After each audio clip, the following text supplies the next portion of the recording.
Hey, how's it going? My name is Vashilas. Thanks for tuning in. Don't forget to like and subscribe.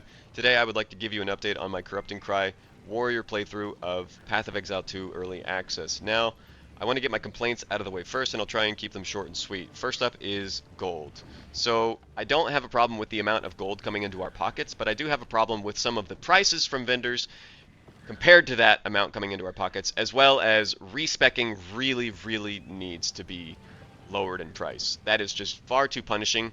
I have spent up to like 2,000 gold already per point to respec some of the decisions I feel as though were mistakes. I don't think that's okay. Players should not be getting punished this hard in a brand new game. I really disagree with that.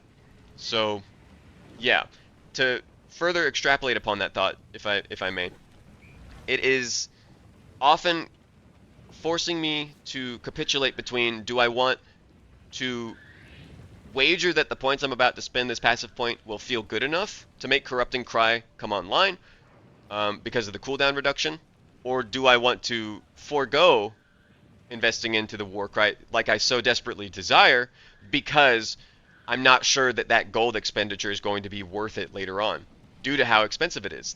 I don't think that that is a good gameplay thought process to find yourself going through, and I would hope that they reevaluate the price point of respecking points so that it is easier. You know, like, hey, I invested into these points early on, and now I've got the ascendancy point that I need, and I can move on with my gameplay. But it feels as though the hoarding mindset is still kind of here in PoE 2, and that's a little bit of a disappointment.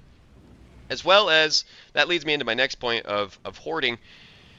Crafting feels pretty bad, y'all. I am not really getting much loot at all. I played quite a lot in the last 2 days. Many hours. Of course, I'm standing up to go cook and, many other things throughout the day, right? Like petting the cat, talking to Abby, taking breaks, stretching, so on and so forth. And I played for at least 12 hours solo yesterday. And I got one Exalted Orb. It did not slam into a very good prefix. I don't even remember what I got, if that tells you anything. And overall, every time I'm using my currency, I'm just prepared for failure. I have come to expect that I'm going to get a modifier that I won't be happy with. And again, I don't think that's a good thing. I've already developed an expectation that crafting kind of sucks, and all of my upgrades have really come from vendors. Seen 2 unique items, which was very exciting. We got Wanderlust, and then I got a pair of... Oh, where are they? I got a pair of gloves. Here they are. Yarn Gripper. Ringmail Gauntlets. 2 to 6 physical damage, 43 to life, physical damage, increased attack speed, and then strength can satisfy other attribute requirements of melee weapons and melee skills. Really not that great. Because I'm not planning on using a quarterstaff, so we can't use those, as well as they take away stats from like a rare item. Yeah. In an interview, they used it as a talking point that we could expect Exalted Orbs and other currencies falling on the ground, and we should be using them because they'll be plentiful. And if they're not plentiful, that they've done something wrong. Well, I'm here telling you that they have done something wrong. I don't mean to make this incendiary. I mean this in the most constructive way possible. Please increase the currency drops, at least.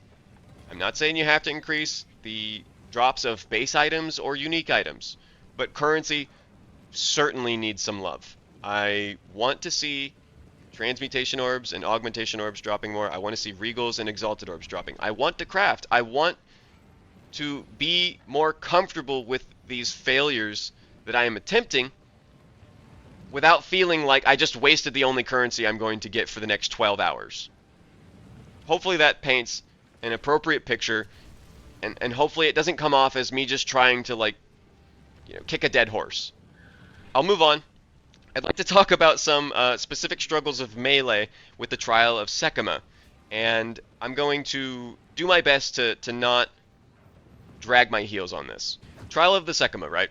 So it's really antagonistic towards melee. What I mean by that is It makes me feel stupid for not investing more heavily into stun as a warrior, as well as at the start of the boss fight near the end is a 3-stage fire explosion. It covers a very large area and it absolutely chunks your honor if you get hit by it. It'll also stun you, so if you get hit by one, you're probably getting hit by multiple of it. And it really, really feels bad because once you get the boss to half health, there's a bunch of projectiles going throughout the room because of the volcanoes. There are slams coming out of the boss, and those slams are part of the problem because the slams encourage you to dodge forward and continue damaging the boss. If you don't do that, eventually the volcanoes will take over, and it's like a soft and rage timer, right? You're losing honor every time one of those little volcano projectiles hits you, so you want to end the fight as fast as you possibly can. Why is it then that at half health, he starts randomly using the 3-stage fire explosion immediately? There is no wind-up. It just happens. If you were dealing damage, then you were just losing a massive chunk of honor for being melee. It feels really, really bad. There is no warning. There is no... It's just as if you're supposed to have it memorized, and sometimes even anticipating it doesn't quite work out to your favor because you're not doing damage, and thus the room is getting filled with more and more projectiles. You're passively losing honor. It feels like a lose-lose situation. No matter how you try to approach the fight, if you don't just either one-shot it or stun the boss, you're wrong. And it feels really bad. After having gone through the fight and reached the boss like at least 5 to 6 times, and each time I get it to like half health, and as soon as I get it to half health, it's just like chunk, chunk, chunk. Oh, okay. My dodge roll isn't quite fast enough to get me out of that. My movement speed isn't quite fast enough to get me out of that. Everything I tried, it just results in failure. So I've given up on Trial of Sehkema for now, and that's why I'm not a Warbringer yet, I don't like Trial of Sehkema. It's a great place for loot, it's a great place for experience, but man, I hope that that's not the intention as to like where all the loot is, and I hope that the intention isn't to punish you for being melee. I don't think it is, but that sure is how it feels. So that's all my complaints. I'd like to start talking to you about my choices and how those have potentially affected my gameplay. At first, I thought that I really needed some life regeneration rate, and so I prioritized that. I don't know if it was the right choice, because that's a lot of passive points. 1, 2, 3, 4, 5. So those are 5 passive points that I could have spent on Admonisher, or honestly, moving towards something like Battle Fever, or I could have gotten Resolute Technique, or I could have, like I said, invested more into stun mechanics, and that would probably make everything feel much better. But yeah, oh, sorry for hitting the microphone. Yeah, I don't really know what to say. I feel as if I haven't really made all that many mistakes in my passive tree because of the way that gold and respecking feels. Because I don't need the Warcry speed or cooldown recovery rate eventually. Corrupting Cry isn't on enough of a cooldown for really that to make much of a difference. I think that, what, 20, 45%? It might put it on like a 4-second, but it's so mana intensive. Is another point that I really want to bring up, is that Warcries are really, really mana intensive. I use this thing 4 times, I'm completely and I've got to drink my mana flask so that I can continue doing damage in other ways. So that leads into another pain point, is that maybe I could solve this with clarity by putting it onto a persistent effect. Well, I don't have enough spirit as a warrior, and the reason why I don't have enough spirit is that spirit is attached to specific item types like a scepter or a minion scepter. Now, problem with using a regular scepter is that I will be completely giving up my ability to deal damage with attacks, just so that I could get some mana regeneration rate. Because spirit is attached to scepters. At least, as far as I know. I haven't seen spirit on any of my gear elsewhere. Haven't seen it on rings, haven't seen it on my amulet or helmet or shield or boots or belt or chest piece, gloves, nothing. And yeah, that just means that I don't get to use clarity, because clarity can only support a persistent effect, and the only persistent effect I have is scavenged plating, which costs 30 spirit. I used another spirit gem on summon raging spirits because I thought that minions were going to be an angle that I had to push forward, but now I don't know. I really don't know. And I feel like I've made a lot of mistakes. I think that I want to emphasize that. So part of the difficulty I'm experiencing is definitely because of the choices I've made. Part of the difficulty I'm experiencing is definitely because of the gems and supports that I've chosen. So take the things I'm saying with a grain of salt. I'm not here to warp your opinion. I'm here to give you mine, and hopefully an additional perspective will make the game that much better. But yeah, definitely a lot of frustrations trying to use Corrupting Cry as early as I possibly could. Other than that, I'm using Leap Slam. I was using Shield Charge. I should probably put that back in. Shockwave Totem is incredibly low DPS, but sometimes it distracts monsters, so it's useful. Earth Shatter makes our Corrupting Cry explode the spires that this spawns, and it deals additional damage for wave clear. It feels pretty good now. Or it's starting to feel pretty good. I won't say it's good, but it's starting to feel okay. Oh yeah, there's Shield Charge. I still have it in. The support gems for Shield Charge are, it's just stomping ground right now. Supports for Earth Shatter, Lacerate, Fist of War. I really don't even know if Bleed is doing anything. I don't think it is. I should probably take that out. Fire Infusion, that's not really doing anything. That's why I wasn't commenting on them. Is the only real supports I have doing anything are Perfect Strike, Unbreakable, Window of Opportunity, Infernal Cry, Corrupting Cry, Brutality. That's really it. So those two skills are the lion's share of my build right now. And I would say Perfect Strike is probably far and away dealing more damage than Corrupting Cry is currently with Infernal Cry. Definitely great wave clear with Corrupting Cry and Earth Shatter, but lots of frustrations. I am not here to pull the wool over your eyes.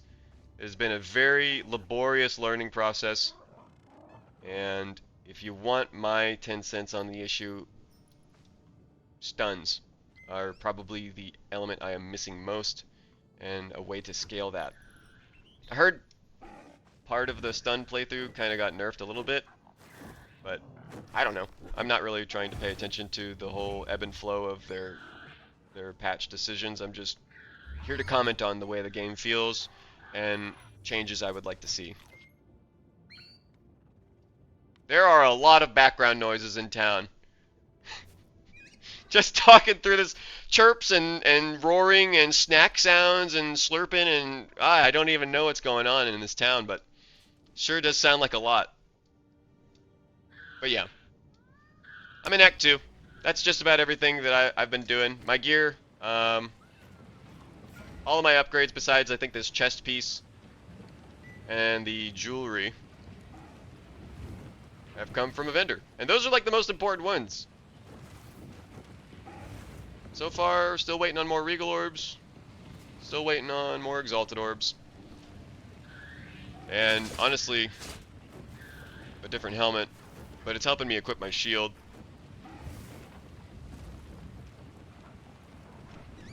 Let me know how you're doing in the comments. Let me know what your thoughts are. I've heard people are having wildly different experiences depending upon probably very simple choices. Just like I said, stun is probably the main thing that I'm missing, and as soon as I start using that, things might start to click a little bit more. But I wanted to give you guys an update on how I was feeling after these first few days, as well as some comments on system frustrations, you know, the things at the start of the video. Before you go, I want to leave you with a little bit of positivity. I am enjoying the hell out of this game. Just because I'm complaining sometimes does not mean I am not enjoying my time as a whole. And I've got to say, I think they've got something really special here. I hope that they continue working on it with the tender love and care they've so obviously put into it. And I think I understand why things are starting out a little slow in some facets of the game. Because they're nervous of setting an expectation. Because once that expectation is set, it's really, really difficult to reel it back in. PoE1 being an example we can look at for that. Yeah. So thanks for tuning in. Don't forget to like and subscribe. I hope you are enjoying your playthrough. I hope you're not getting frustrated sometimes like I am. Hopefully you're just rolling with the punches and letting them glide right off of you. That's the best mindset, I think, right? It's not that you can't get frustrated. It's not that you're not allowed to get mad. It's how we respond to these stimuli and in how we pick ourselves back up. So, yeah. Let's get back on in there. Let's cross our fingers for some sweet loot. Stay safe, have fun, and I'll see you next time, Exiles. Peace out.